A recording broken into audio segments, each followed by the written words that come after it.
The car ride was silent, not awkward, heavy.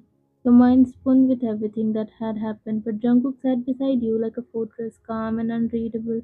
His fingers occasionally tapped against his thigh, the only hint of tension. When the car finally pulled up, you were speechless. Towering above the city skyline was his world, one of his many penthouses. Guards stood at the entrance, surveillance cameras scanned every inch. The air itself felt expensive. Inside it was pure luxury, marble floors, sleek black interiors, floor-to-ceiling windows that showcased the glowing city below. The penthouse was designed like a fortress, but one dressed in elegance and money. "You will stay here," Jungkook said, setting your bag down himself. You blinked, walking further inside, your heels echoing against the floor. "This place, it's like a five-star hotel, and a bank vault had a baby." He smirked, leaning against the wall, watching you take it all in. "Safe, secure, and I can come here whenever I want." You turned, arcing a brow. "So this is about control." He stepped closer, expression softening. "Just a little." "No, it's about access. If something happens, I need to be able to reach you in seconds, not hours." He swallowed hard. His closeness always did that, made you forget how to breathe. "But what if I said no?" you asked, voice barely above a whisper. He tilted his head, gaze piercing. "Then I would have made you say yes eventually."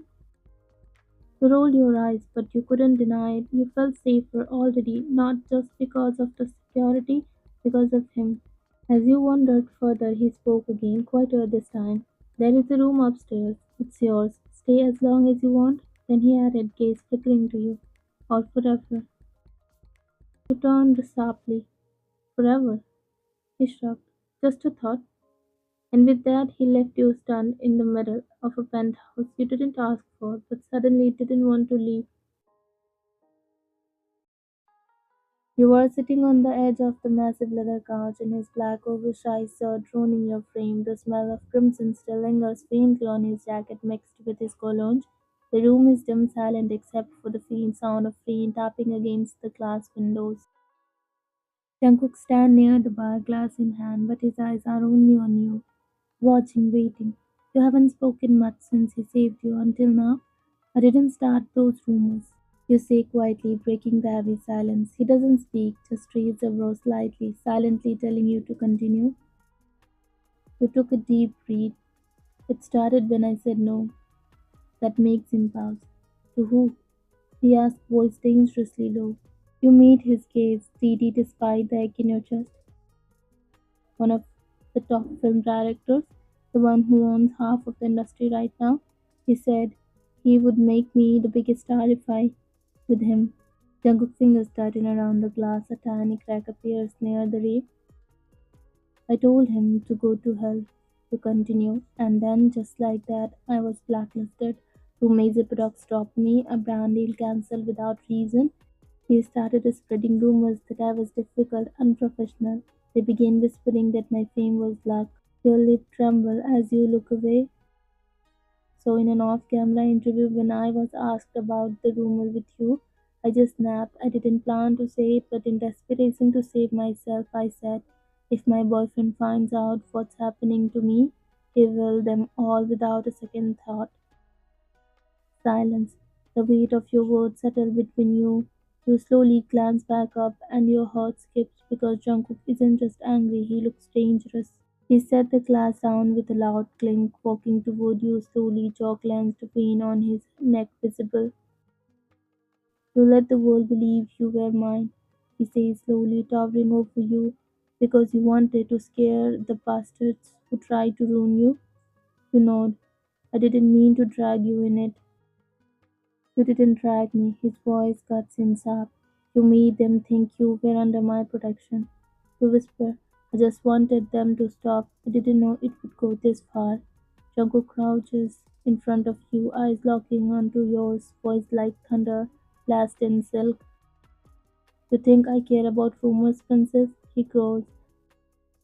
He growls. "They test you. They threaten your career. They try to destroy you."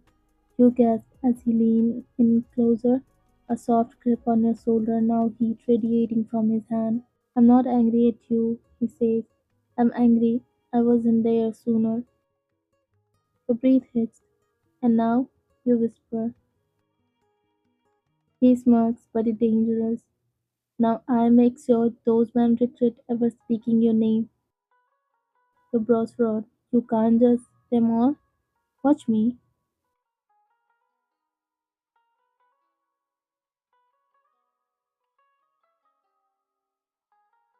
Jungkook. He cuts you off with a dark chuckle, low and terrifyingly calm. You think I'm going to let them leave after what they said? After the way they looked at you? Grip on your shoulders, tight and possessive, protective, like his touch alone could seal you from the memory. You shake your head, heart pounding. This isn't about your ego. No, his voice turns sharp. This is about you, about them thinking they can spit your name like it's something dirty, like you are nothing. You feel your resolve weakening, trembling under the weight of his fury, the fire in his eyes. So what now? You show them who you are, paint the street red with their crimson and call it love? He leans in, breath pressing your lips so close it steals the air from your lungs. No, I call it a promise. Promise. He nods once, deadly calm. I promised I would protect what's mine, even if means burning the world down. You blink rapidly, heart hammering. You want to stop him, you want to pull him back from the edge, but the twisted part of you, the dark part you never admit aloud, you loved him. Loves him because he is not the type of man to love you gently. He loves like war, and for you he is ready to start one. His gaze still burning into yours, like you were the only thing that existed. But then, with a freak smile, Jungkook pulled back, and without a word, he turned around and strode toward the bar counter, where his untouched glass still sat, with a faint crack in its rim beside it his phone. Jungkook picked up his phone, swiped, and pressed a number, that kind of number that didn't need a name, just one touch. As he taps a contact on his screen, lifts the phone to his ear. You watched him confused. What are you doing? The voice came out, shaky, unsure. You didn't answer at first. His back was to you, but you could see the stiffness in his shoulder, the slow rise and fall of his chest as he waited. A click, then a voice on the other end. I want the director who touched her career. I don't care what it takes you. I want him at my favorite place before the morning. Your eyes widen. Do it. He ends the call, finally looks up at you with a casualness that sends chill down your spine. What was that? You ask cautiously. He doesn't answer immediately. Instead, he walks toward you and says with a calm, almost lazy voice, I own the production house he works under. Your heart stops. You blink. What? That director? The one who dared to touch you with his eyes? He sneers, jaw flexing. He doesn't know it yet, but as of this morning, every project he was directing, budget frozen, team dismissed, location pulled, his career ended. He just doesn't realize it yet. You stare at him, stunned. You can't be serious. You step closer. I am always serious when it comes to what's mine. Jungkook, I bought the production company a year ago when they needed silent investment. Never cared to interfere until now, and I won't stop there. Every director he ever convinced to blacklist you, consider them gone. And your name? It will sign without any spot. Jungkook leaned closer, his finger lifting with an almost cautious grace. He reached out, slowly cupping your jaw, not to claim, not to force, but to feel, to taste, to give you a chance, to push him away. But you didn't. You just looked at him, and that's when you saw it. The shift, something changed in his eyes, the cold precision that made the bold fear him melted just enough to reveal something deeper, something raw. There was fire in his gaze, yes, but not just rage, not just possessiveness. His thumb brushes your bottom lip. You couldn't help it. You laughed, a short, breathless laugh that escaped before you could stop. God, you sound like a mad mafia boyfriend, a real one. He froze for a second and smirked slightly. His breath coasted across your cheek as he leaned in. Voice barely ever whisper, pressing across your skin like a prayer. And you are not stopping me. Your lips parted, but no words came out. If you want this to be real, I will make it real. Your breath hissed. His voice was velvet and gravel, a quiet storm laced with promise. No more pretending, no more protecting from a distance. He tilted your chin gently, eyes boring into yours. No more secrets, not the rumors, but me. You swallowed hard, heart pounding. And if I say I want that? His lips brushed just over your skin, teasing but not quite touching. Then you won't be my rumors anymore, baby. He smirked darkly. You will be my truth. You stare into his eyes, dark, fierce, honest. No mask, no act, just him. John Jungkook, the man who rules the underground, the one they call Ruthless, now holding you like you are something fragile in a world made of fire. You could walk away, you should, but instead your hand slowly gripped the front of his shirt, knuckles wide, and you whisper the words that steal everything. Then let's make it real. His gaze happens like lightning silencing through the calm before a storm. There is a shift in the air, dangerous, intimate, electric. Yes, sure. He breathed, voice rough, restrained. No turning back. You know, just once. I don't want to.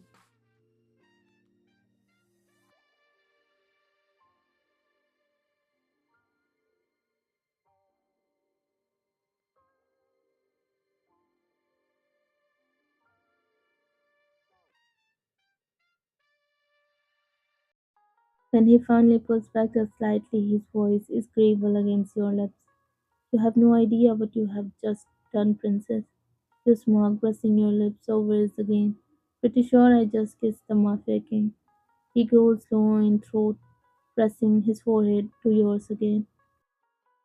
You just made a deal with the devil, and now that you are mine, he pauses, eyes burning. I dare the world to lay a finger on you. His hand tightens at your waist as he pulls you impossibly closer. By tomorrow, every brand, every magazine, every camera will beg to have you because now the world knows you are John Jungkook's woman.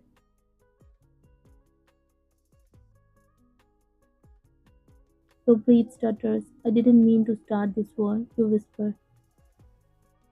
No, princess, you didn't. He leans in, lips barely brushing yours. I did at the moment someone dared to hurt you. He leans down, lips squeezing yours, and then he whispered softly, deadly, and I always finish what I start because now it's us. A real one, a beautiful, dangerous, forever kind of real. And then he kisses you again, not like a man making a move, but like a man sealing a promise.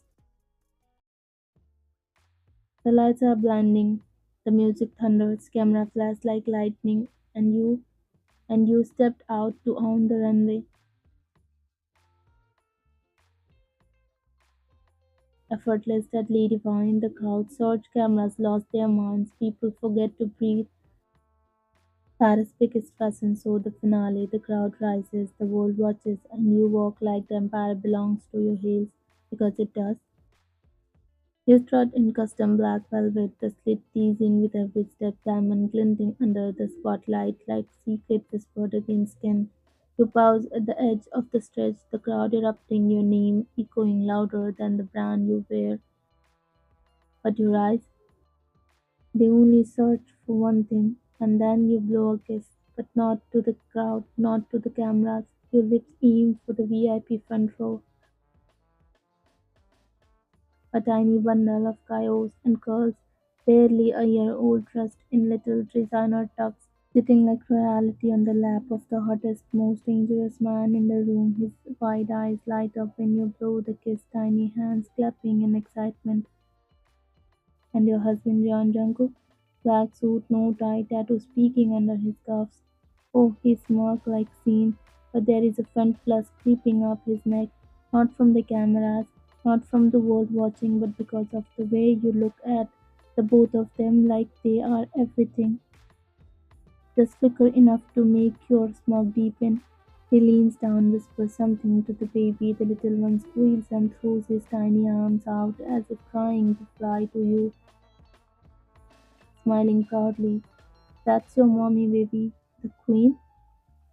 And just for a moment, the Mafia King isn't a king. He is just a man hopelessly in love with his wife on the runway and his son in his arms.